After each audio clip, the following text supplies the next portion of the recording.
ओम शांति। ओम शांति। ओम शांति। 26/7/2021 प्रातः मुरली। ओम शांति। बाप दादा मधुबन। आज हम आत्माओं प्रति उस परमात्मा की महावाक्य मुरली में बाबा ने मीठे मीठे बच्चों से कहा, मीठे बच्चे, याद की यात्रा में कभी थकना नहीं। देह अभिमान के तूफान थकाते हैं। देही अभिमानी बनो तो थक दूर हो जाएगा। आज का प्रश्न है, कौन सा संस्कार 21 जन्मों की श्रेष्ठ तकदीर को बिगाड़ने वाला है? उत्तर में बाबा ने कहा, अगर किसी में रूठने का संस्कार है, बाप से व पढ़ाई से रूठ जाते हैं, तो 21 जन्मों की तकदीर बिगड़ जाती है।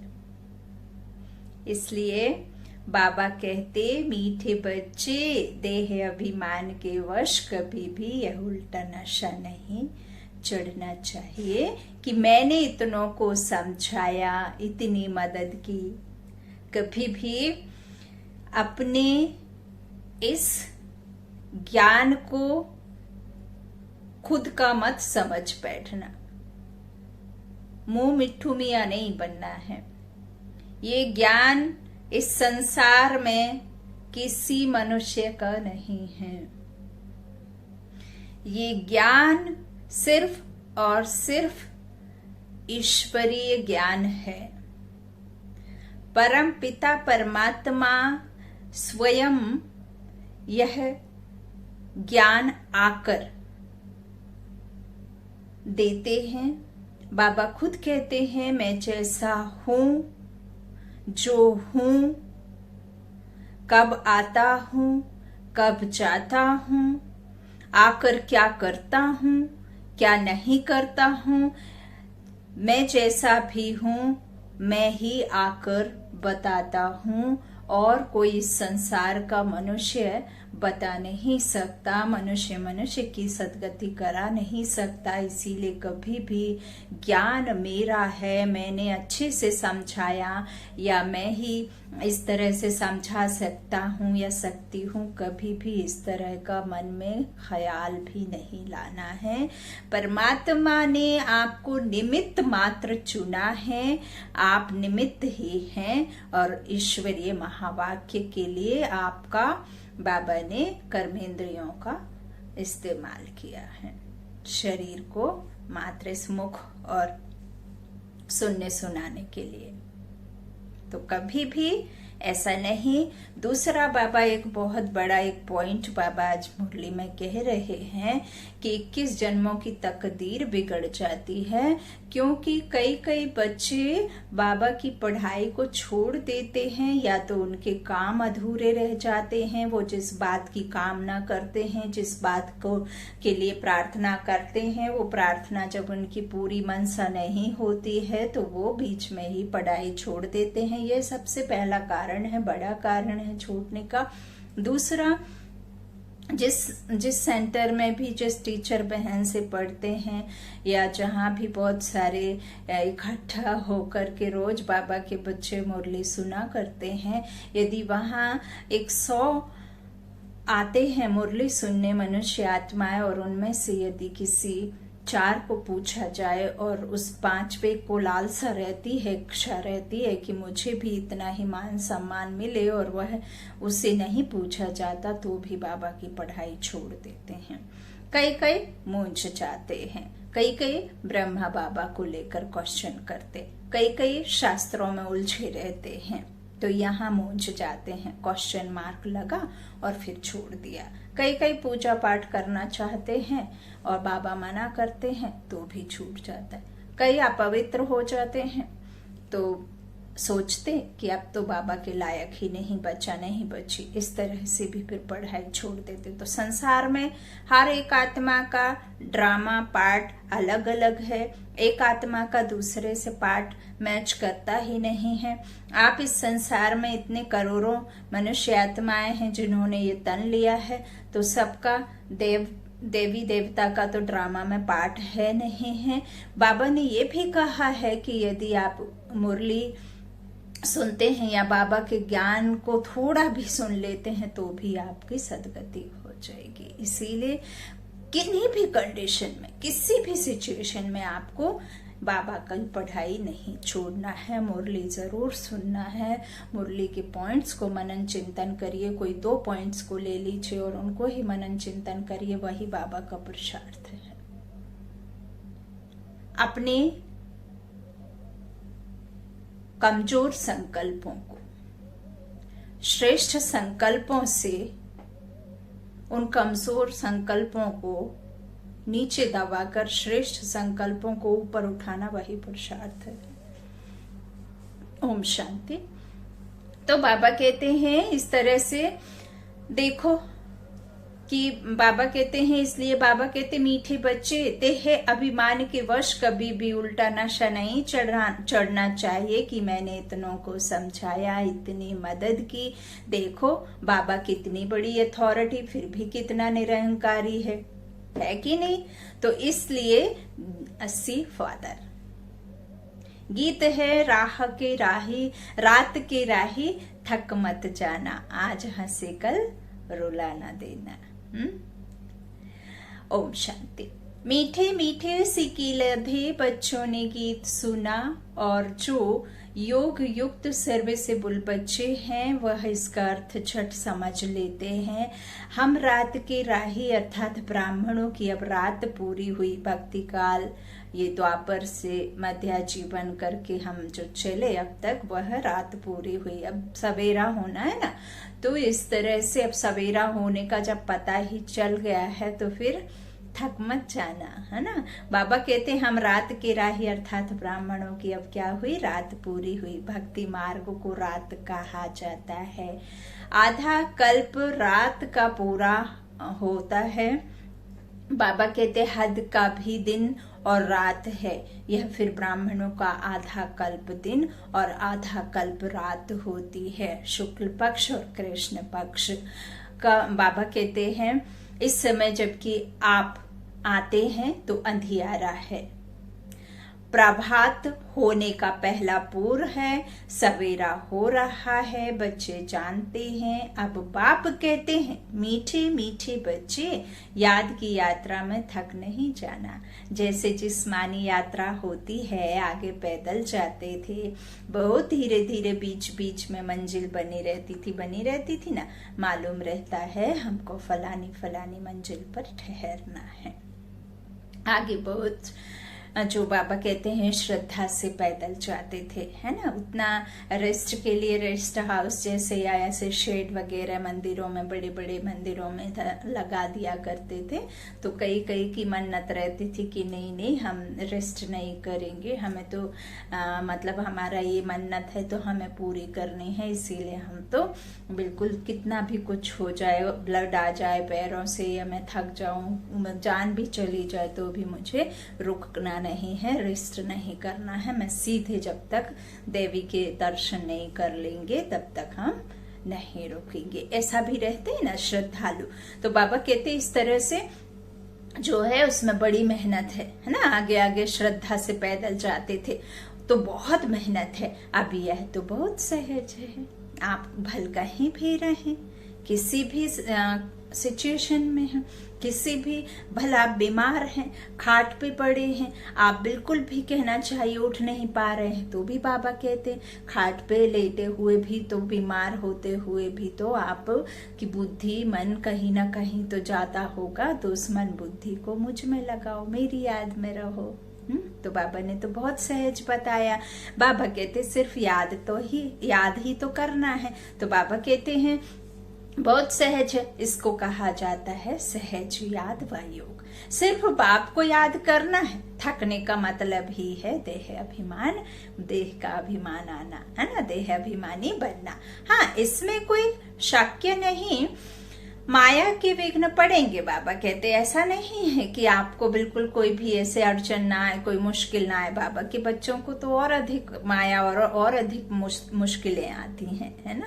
तो बाबा कहते हैं कि फिर आपको कैसे पता चलेगा, संघर्ष होगा जीवन में, दुख तकलीफ होगी, तभी तो आपको हिम्मत आएगी कि मैं इसको पार कर सकता हूँ कि नहीं। और आपको निश्चय भी तो हो कि मैं किसका बच्चा हूँ। तो मेरे सामने कौन सी परेशानी भी आए तो वह मुझे छूकर ईश्वर से पहले उसे सामना करना पड़ेगा। भगवान से, उस महाशक्ति से, उस सर्वशक्तिमान पिता से पहले सामना होगा। बाद में आपके पास आएगी या नहीं उसका कोई श्योरिटी नहीं, क्योंकि आप उस परमात्मा के बच्चे हैं तो आपको उन पर निश्चय है, तभी अटल अचल बनेंगे ना। तो बाबा कहते हैं इस तरह से माया के विघ्न पड़ेंगे, परंतु इसमें थक नहीं जाना है। थक जाने से देह अभिमान आ जाता है। बाप कहते हैं बच्चे, शरीर निर्वाह के लिए काम तो करना है, उसके लिए छुट्टी है। 8 घंटा शरीर निर्वाह, 8 घंटा आराम, बाकी 8 घंटा इसमें तो, है ना। बाबा कहते बाकी 8 घंटा क्या करते हो, है ना। बाबा कहते अभी तो पूरा 8 घंटा कोई देते नहीं, अंत में 8 घंटा तक रहेंगे, चार्ट को बढ़ाते रहो। यहाँ जब आकर बैठते हो, याद दिलाई जाती है, जिसको तुम निष्ठा कहते हो। बाबा की याद में आकर बैठते हो, इसका मतलब यह नहीं है कि सिर्फ यहाँ आकर याद में बैठना है ना। बाबा कहते ऐसे बहुत हैं, समझते हैं 5-10 मिनट योग करके उठे, परंतु बाप तो कहते हैं धंधा धोरी करते कहाँ जाते आते जाते हो तो भी तुम योग में रहो। कहाँ गंगा स्नान आदि करने जाते हैं तो राम राम जपते हैं ना। यहाँ तुमको कुछ सिमरना नहीं है। बाबा कहते हैं सिर्फ बाप को याद करना है। यह बाप बच्चों से ही बात कर रहे हैं। बाबा कहते हैं तुम्हारा कल्याण ही है याद की यात्रा में, है ना। बाबा कहते इसमें थकना नहीं है, इसमें तूफान बहुत आएंगे। तूफान कोई मिट्टी आदि की नहीं, माया के तूफान आने से बुद्धि का योग टूट जाता है। फिर देह अभिमान में आने से धंधा धोरी बच्चे याद आ जाते हैं। बाप कहते हैं अब तो यह धंधा धोरी आदि खत्म, आदि सब खलास हो जाने हैं। तुम्हारे बच्चे वारिस बनने ही नहीं हैं, सब खत्म हो जाने हैं। अभी तो वारिस बेहद के बाप के खड़े हैं। बाबा कहते हैं हद का वर्षा मुर्दाबाद होना है। साहूकार लोग समझते हैं अब बच्चा बड़ा होगा, शादी करेगा, फिर यह होगा। तो देखिए हमेशा हर रोज बहुत सारे मनुष्य आत्माओं के मन में यह संकल्प जरूर आता है और कहते भी हैं और सुना भी है और मैसेज भी देखे हैं कि ये जो ब्रह्म कुमार कुमारियाँ या बाबा के जो भी फॉलोअर्स हैं, जो भी बाबा के बच्चे हैं, जो भी इससे जुड़े हुए हैं, वो हमेशा जो है सत्यानाशी की बात करते हैं, विनाश की बातें करते हैं। तो देखिए आपको विश्वास हो ना हो, ये सत्यानाशी नहीं है। जब किसी भी चीज की अति हो जाती है तो उसका अंत बहुत जरूरी होना होता है। जो संसार में बहुत अधिक बीमार हैं, बहुत अधिक शरीर में तो उनके प्राण हैं, लेकिन वो कितना कष्ट सहन कर रहे हैं, उनकी उन्हें ऐसा महसूस होता है वो हर पल मर मर के जीते हैं। जिंदा तो हैं लेकिन वो खुद को समझते हैं कि अब तो मुझे उठा लो। तो दुख, तकलीफ, कष्ट उनसे पूछो जो इस संसार में सचमुच दुखी हैं। क्या वो चाहते हैं? इस दुनिया में जीना नहीं चाहते होंगे। क्यों? क्योंकि अब अति हो गई है तो अंत बहुत जरूरी है। जिनको कष्ट है वह इस बात को भली भांति समझते हैं, हर कोई नहीं समझता।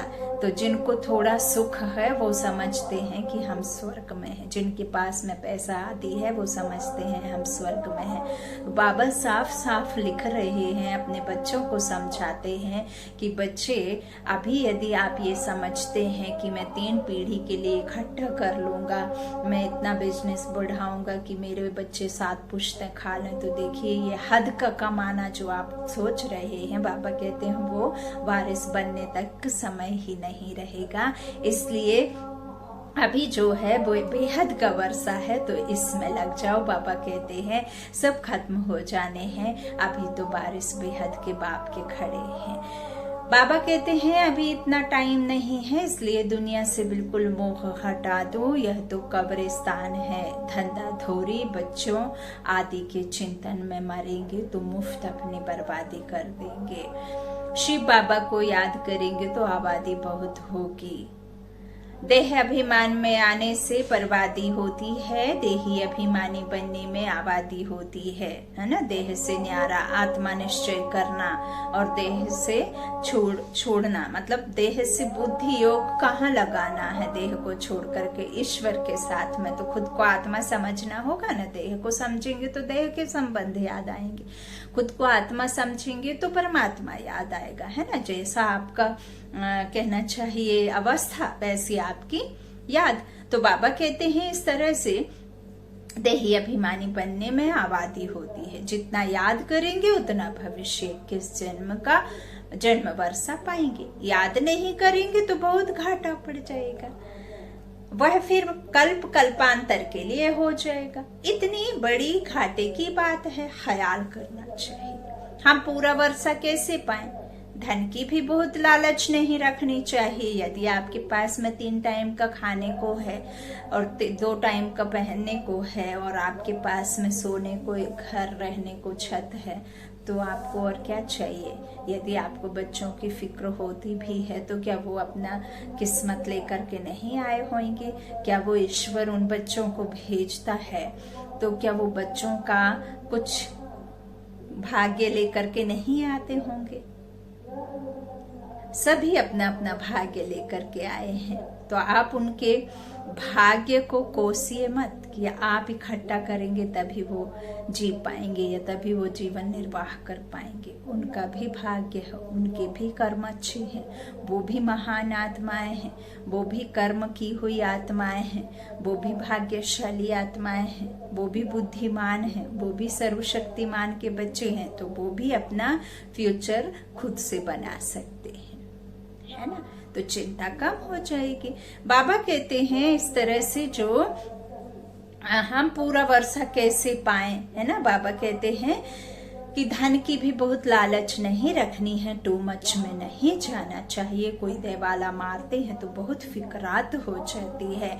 शिव बाबा को बिल्कुल भूल जाते हैं, फिर दोष रखते हैं कि ज्ञान में आए हैं तब देवाला मारा है, बीमार हो पड़े हैं। यह कभी नहीं समझना चाहिए। बीमारी आदि होती है, यह तो कर्म भोग है, अच्छा है विकर्म विनाश हो जाएंगे। सजाएं जो मिलती है ना, ऐसा कोई जो बता दिया गया है, दंत कथाओं में लिख दिया गया है कि आपको ऐसे ऐसे जाना, खून की नदियों में नहाना। तो जब शरीर छूट गया तो आत्मा के साथ क्या हो रहा है? आत्मा कहाँ खून की नदी में नहाती रहेगी, कहाँ उसको घसीटा मारते रहेंगे, कहाँ वो सांप बिच्छू का जन्म लेने की बातें जो कह दी गई हैं, यह सब झूठी बातें हैं। मनुष्य की योनि में ही आता है और मनुष्य के जो 63 जन्मों के द्वापर से जो भी विकर्म है, जो पाप है, जो भी उन्होंने विकर्म किए हैं, गंदे बुरे कर्म किए हैं, वह सब इस यही नरक, यही स्वर्ग। तो यहाँ ही आपको कोई किसी बीमारी के द्वारा, किसी मुश्किल के द्वारा, परेशानी के द्वारा, कोई बार बार आप कहना चाहिए कोई भी किसी तरह की जो परेशानियां आती हैं, वही आपके कर्म भोग हैं। तो जो आपके विकर्म हैं उनको यहाँ ही भोगना होता है। कहते हैं ना कि यह ही सब दिखा देता है, भगवान ऊपर जाने की जरूरत नहीं है। तो यह रियलिटी बाबा हमें बताते हैं कि जो बीमारी आदि है, कह देते कि ज्ञान में आए तो ऐसा हुआ, बाबा कहते हैं नहीं, यह तो कर्म भोग है, अच्छा है विकर्म विनाश हो जाएंगे। धर्मराज की डंडे खाने से तो बीमारी अच्छी है ना, कर्म भोग चुकतू करना है, यह तो महारोगी शरीर है ना। बाबा कहते हैं कितना संभाल की जाती है, कितनी संभाल की जाती है, चलते चलते खड़े हो जाते हैं, हार्ट फेल हो जाते हैं। ऐसी पुरानी दुनिया को तो बुद्धि से एकदम भूल जाना चाहिए। बच्चे देखते हैं बाप नया घर बना रहे हैं तो पुराने से एकदम दिल हट जाती है। बाबा कहते हैं बाबा जल्दी से मकान बनाओ, पुराने मकान में तकलीफ बहुत है, तुम भी जानते हो, यह पुरानी दुनिया तो बहुत गंदी है। तुम्हारा यह है बेहद का सन्यास, वह सन्यास करते हैं घर बार का, उसको हद का सन्यास कहा जाता है। तुम सन्यास करते हो विकारों का। बाप कहते हैं देह सहित देह के जो भी तुम्हारे संबंध हैं सबको तोड़ में कम याद करो। यह दुनिया जो इन आंखों से देखते हो इनको भूल जाओ। अभी तुम्हारी बुद्धि जानती है हम स्वर्ग की राजधानी के लिए पुरुषार्थ कर रहे हैं। ज्ञान का तीसरा नेत्र मिला है, यह सब कब्रिस्तान हो जाना है, इससे प्यार नहीं रखना है। आजकल मनुष्यों के पास पैसे बहुत हैं तो विकार भी तेज हो गए, बहुत तेज हो गए हैं। काम विकार कितना तेज है, काम विकार रह नहीं सकते। 4-5 वर्ष पवित्र रहते फिर लिखते हैं बाबा आज इनको भूत लगा, काला मुंह कर दिया, कितना धक्का खाया, एकदम 5 मंजिल से गिरे, 5 माले की बिल्डिंग से नीचे गिरे। पहले है देह अभिमान, ऊपर से गिरा, ठक पुर्जा हो गया, खलास, हड़गुड़ बिल्कुल ही टूट जाते हैं। बाबा कहते फिर पुरुषार्थ करने में टाइम लगता है, यह है सबसे बड़ी चोट। इसलिए बाबा कहते हैं काम महाशत्रु है, विकार को ही पतितपना कहा जाता है। कहते हैं बाबा हमको पतित से पावन बनाओ। भारत में ही संपूर्ण निर्विकारी थे ना, भारत ही निर्विकारी था, अब भारत विकारी है। बाबा कहते हैं संपूर्ण निर्विकारी सूर्यवंशी को कहेंगे। बलरामचंद्र के राज्य में भी विकार की बात नहीं रहती, वहां भी श्रेष्ठ रहते हैं, लेकिन वहां फिर भी कला कम हो जाती है। बाबा कहते हैं परंतु कला तो कम हो जाती है। 1250 वर्ष कम हो गए तो वह दुनिया की ताकत तो कम हुई ना। सतयुग से त्रेता में आ गए तो सतयुग ही सतो प्रधान है, फिर वहां कला कम हुई तो बाबा कहते 1250 वर्ष कम हुए तो दुनिया की ताकत तो कम हुई ना। इसलिए उनको सतो प्रधान फिर सतो कहा जाता है, सतो प्रधान फिर सतो कहा जाता है ना। बाबा कहते तुम चाहते हो हम मम्मा बाबा को फॉलो कर सूर्यवंशी महाराजा महारानी बने। बाबा कहते इसमें तकलीफ व खर्चे आदि की तो बात ही नहीं है, इसमें मुख से कुछ बोलना भी नहीं है, सिर्फ याद करना है। इसको ही सहज योग कहा जाता है। इसमें बड़ी मेहनत चाहिए। बाकी इस संसार में, इस दुनिया में बहुत तरह के योग हैं, लेकिन कहीं ना कहीं कैसे ना कैसे आपको एक ऐसे योग में ऐसा कुछ बता दिया जाता है जिसकी वजह से आप नहीं कर पाते हैं। लेकिन परमात्मा ने, उस सुप्रीम सोल ने वो राजयोग जो सिखाया है वो इतना सहज राजयोग सिखाया है कि ना तो उसमें आपको कोई पैर के ऊपर पैर चढ़ाने की बात, ना कमर सीधी करने की बात, ना आंखें लाल करने की बात, ना गेरुआ वस्त्र धारण करने की बात, ना ही कोई आसन बिछाने की बात, और ना ही कहीं ऐसी दुनिया को छोड़ करके जाने की बात। बाबा ने बहुत बहुत बहुत सहज करके बाबा ने बताया है। ग्रस्त में रहिए, बाबा ने, उस सुप्रीम अथॉरिटी ने अथॉरिटी दी है कि आप कहीं भी रहकर बहुत सहज रीति मुझे याद कर सकते हैं। बाबा कहते हैं इस तरह से योग कहा जाता है, बहुत सहज है, इसमें बड़ी मेहनत चाहिए। बाबा के आगे तो सब महारथी हैं, है ना। बाबा कहते हैं इसमें योग पूरा चाहिए तब कुछ तीर लगे, योग बल है ना। तो बाबा कहते हैं योग की बहुत कमी है, याद की। योग भी हटाना है। बाबा कहते हैं योग शब्द भी इसमें सही नहीं बैठता है। योग माना याद। याद किसकी आती है? जिससे संबंध होता है। और संबंध किससे होता है? जिससे हमें कुछ मिलना होता है। और हमें यहाँ क्या मिलना है? तो हमें 21 जन्म का वर्ष जो सुख मिलना है ना, तो बाबा से हमें क्या मिलना है, इन सब बातों को आपको मन बुद्धि में बिठाना होगा, बार बार उसे याद करना होगा, उससे संबंध जोड़ना पड़ेगा, तो स्वतः ही आपकी याद उनके साथ में रहेगी। बाबा कहते हैं इस तरह से योग की बहुत कमी है ना, इसीलिए तीर नहीं लगता है। तो मेहनत की कोई बात नहीं है यदि आप संबंध जोड़ लें तो। विघ्न भी योग में बहुत पड़ते हैं। बेहद का बाप मीठे मीठे बच्चों को बैठ समझाते हैं। बाप से व पढ़ाई से कभी रूठना नहीं, रूठेंगे तो 21 जन्म तकदीर से रूठेंगे। बड़े अच्छे अच्छे बच्चे भी रूठ पड़ते हैं। नशा चढ़ जाता है देह अभिमान का। मैंने इतनों को समझाया है, देह अहंकार आने से ही फिर गिर पड़ते हैं। इसमें अहंकार नहीं आना चाहिए। बाबा कहते हैं शिव बाबा को कोई अहंकार है? कितना निरहंकारी है और है कितनी बड़ी अथॉरिटी। कहते भी हैं मैं साधारण तन में साधारण घर में आता हूँ, साहूकार के घर में थोड़े ही आता हूँ। और एक आपने सुना भी होगा, दोहा है कि कबीरा इस संसार में मिलिए सबसे थाए, और ना जाने किस रूप में नारायण मिल जाए।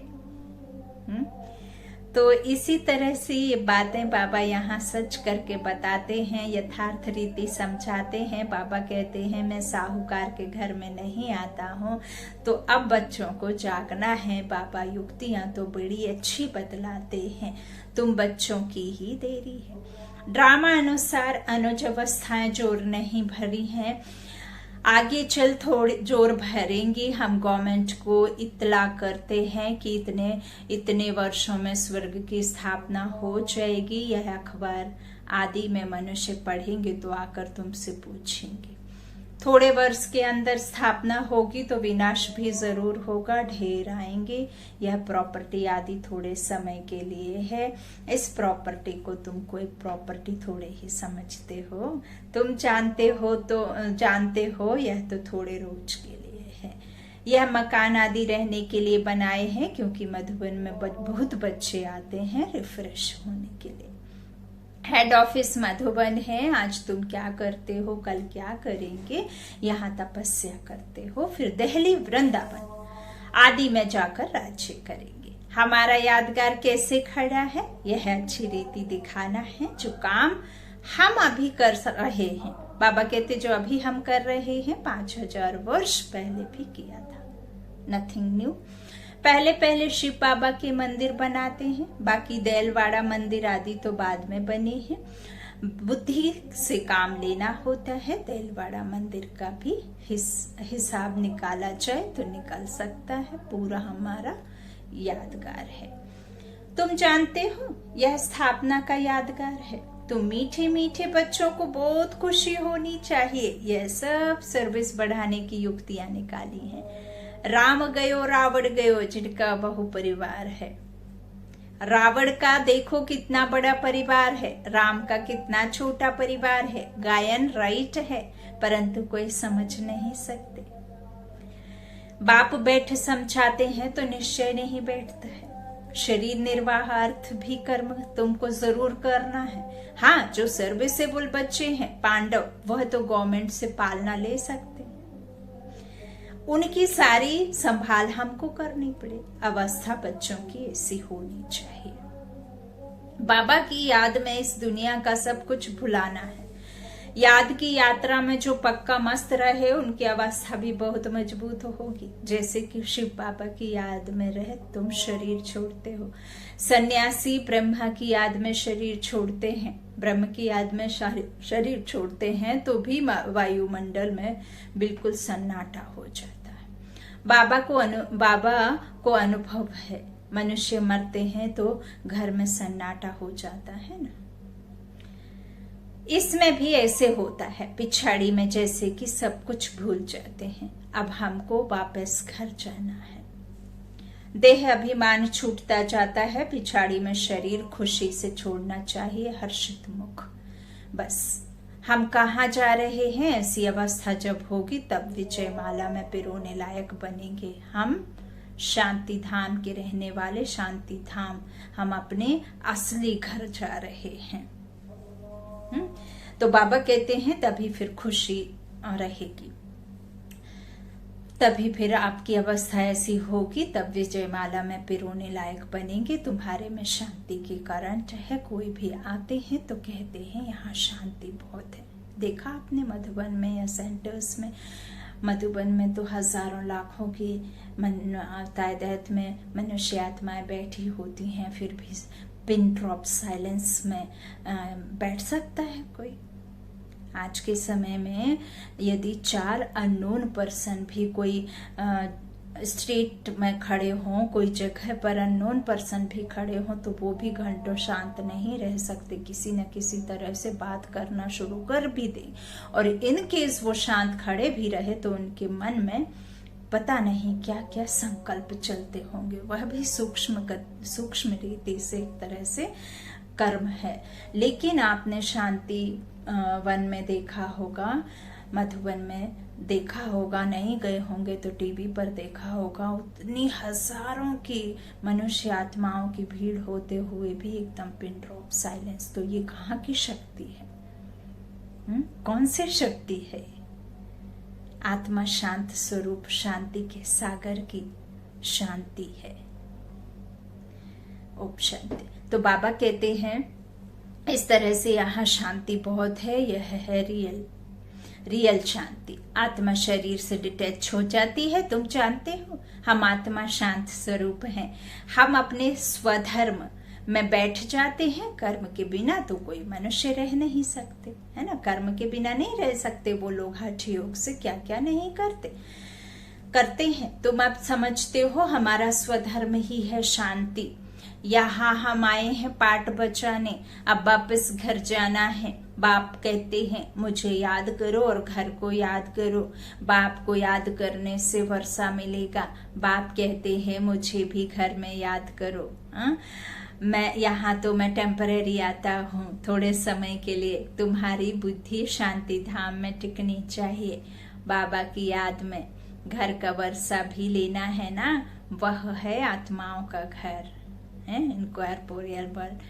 तो यह है जीव आत्माओं का घर, कॉर्पोरियल वर्ल्ड। अब बाबा कहते हैं अपने घर को भी नहीं भूलो, बाप को भी नहीं भूलो। बाप को याद करने से पवित्र बन घर चले जाएंगे। ज्ञान को धारण करने से राजाई करने आएंगे नई दुनिया। जितना हो सके औरों को रास्ता बताते जाओ। Always see father. तुम जानते हो बाप ने क्या किया? सब कुछ माताओं को दे दिया। उसने ही डायरेक्शन दिया कि सब कुछ माताओं की सर्विस में लगाओ। एक को देख दूसरों ने फॉलो किया, स्वाहा हो गए। परंतु फिर जब टिक भी सके ना, ड्रामानुसार भट्टी भी बनती थी। पाकिस्तान हिंदुस्तान हुआ। तुम्हारी भट्टी पहले शुरू ही हुई पाकिस्तान में, हुई कि नहीं? बाबा कराची के हैं, सभी जानते हैं। तो बाबा कहते हैं कि तुम यूं तो फिर दुनिया में सबसे बेकार माना जाता है, लेकिन शुरुआत देखिए, बाबा के बच्चे जहाँ हैं वहां से तो बाबा उन्हें लेकर आएंगे ही, है ना। अपनी बिरादरी के लोगों को तो इकट्ठा कर रहे हैं ना। तो बाबा कहते हैं इस तरह से ड्रामा अनुसार भट्टी बनती थी, पाकिस्तान में हुआ। तुम्हारी भट्टी वहीं शुरू हुई। तुमने नदी को क्रॉस किया, शास्त्रों में तो क्या क्या बातें लिख दी हैं। तो प्रैक्टिकल में तो अब तुम सुनते हो ना, फिर कल्प बाद तुम ही सुनेंगे। अब बाप कहते हैं हियर नो इविल। धंधा आदि भल करो परंतु हियर नो इविल। बाप कहते हैं हर बात में श्रेय मत लो। बाबा इस हालत में हम क्या करें? तो बाबा सब बता देंगे। कोई भी बात पूछनी हो तो तुम बाबा के पास आओ, तुम डरते क्यों हो? कदम कदम पर पूछना है। श्रीमत पर चलने से कदम कदम में पदम है। पदम दिखाते हैं ना देवताओं के पैरों में, है ना, तो तुम्हारा सेकंड बाय सेकंड पास हो जाता है, होता है, उसमें पदम है। तो कितनी कमाई हो रही है। अच्छा, बाप दादा का याद प्यार, मीठे मीठे सिक्की लादे बच्चों प्रति माता पिता बाप दादा का याद प्यार और गुड मॉर्निंग। रूहानी बाप की रूहानी बच्चों को नमस्ते। हम रूहानी बच्चों की रूहानी माता पिता बाप दादा को याद प्यार और गुड मॉर्निंग। शुक्रिया बाबा, मीठे बाबा, प्यारे बाबा। धारणा के लिए मुख्य सार बाबा ने पहला कहा, विजय माला में पिरोने के लिए इस शरीर से डिटैच होने का पूरा पूरा पुरुषार्थ करना है। देह अभिमान को छोड़ते जाना है। इस दुनिया को बुद्धि से भूलना है। शरीर छोड़ नहीं देना है, बुद्धि से भूलना है। दूसरा बाबा ने कहा, टू मच धन की लालच में नहीं जाना है। बाप की याद के सिवाय दूसरा कोई चिंतन ना रहे। कभी भी बाप से व पढ़ाई से रूठना नहीं है। आज का वरदान है, परिवर्तन शक्ति द्वारा सर्व की शिशुध्या के पात्र बनने वाले विघ्न जीत भव। यदि आपका कोई उपकार करे तो आप एक सेकंड में अपकार को उपकार में परिवर्तित कर दो। कोई अपने संस्कार स्वभाव के रूप में परीक्षा बनकर सामने आए, आप एक की स्मृति से ऐसे आत्मा के प्रति भी रहम दिल के श्रेष्ठ संस्कार स्वभाव धारण कर लो। कोई देहधारी दृष्टि से सामने आए तो उनकी दृष्टि को आत्मिक दृष्टि में परिवर्तित कर लो। ऐसे परिवर्तन करने की युक्ति आ जाए तो विघ्न जीत बन जाएंगे। फिर संपर्क में आने वाली सर्वात्माएं आपका सिद्धया मानेंगी। स्लोगन है, अनुभवों का स्वरूप बन जाओ तो चेहरे से खुशनसीबी की झलक दिखाई देगी।